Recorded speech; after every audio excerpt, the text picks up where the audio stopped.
تجربة أمام المنتخب الأردني.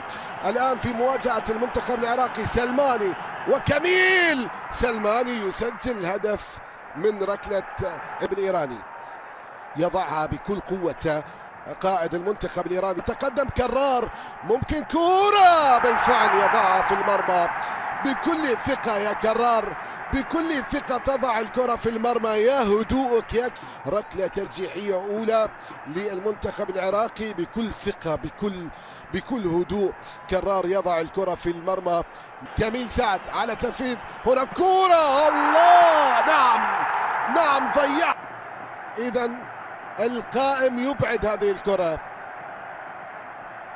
القائم يبعد هذه الكرة. يضع الكرة في المرمى. زيد نعم يضعها في المرمى. ينجح العراق في تنفيذ الركلة، ينجح في المنتخب العراقي في تنفيذ الركلة الترجيحية بنجاح ووصوله.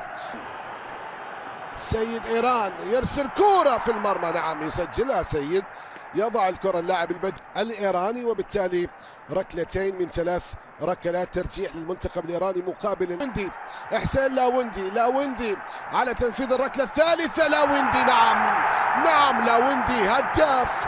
ينجح لاوندي ينجح في الركلة الثالثة، يسعد جماهيره، يطمئن جماهيره. مل عليها يا كميل، نعم سجل قرباني. المرة ناجحة للمنتخب الإيراني، كان ممكن يصدها كميل، كان ممكن يبعدها.